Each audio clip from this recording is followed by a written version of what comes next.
اچھا سوال کہ جمعے والے دن زوال کا وقت ہوتا ہے کہ نہیں ہوتا؟ زوال تو ہوتا ہے، دیکھیں جی ایک سمپل سی بات ہے، زوال کا مطلب ہے کہ سورج ڈلتا ہے، جمعے والے دن بھی عام دنوں کی طرح سورج ڈلتا ہے۔ اب سوال یہ ہے آپ کا کہ کیا جب جمعے سے پہلے سورج ڈلنے کا وقت ہو تو اس وقت میں 2 رکعت پڑھ سکتے ہیں کہ نہیں پڑھ سکتے مسجد میں آنے کے بعد؟ یہ آپ کا اصل سوال۔ تو زوال کا وقت جمعے والے دن ہو یا کوئی دوسرے دن، سورج زوال کا وقت ہو، طلوع کا وقت ہو یا غروب کا وقت ہو، اس میں فرض جو آپ کے رہ چکے ہیں ان کو بھی ادا کیا جا سکتا ہے۔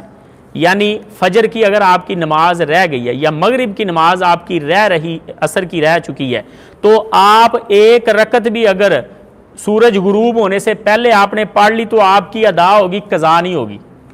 یعنی فرض اگر آپ کا رہ گیا تو وہ آپ زوال کے وقت یا آپ سورج طلوع کے وقت یا غروب کے وقت پڑھ سکتے ہیں، اس کے علاوہ کوئی دوسری نماز وہ نہیں پڑھ سکتے۔ تو جمعے کی جو 2 سنتیں ہیں اس میں ہمیں پورا خیال کرنا چاہیے کہ زوال کے جو 10 منٹ ہیں تقریباً کم از کم زیادہ سے زیادہ 15 منٹ، اس کے اندر ہم یہ رکھتے نہ پڑیں، بہتر ہے، واللہ اعلم۔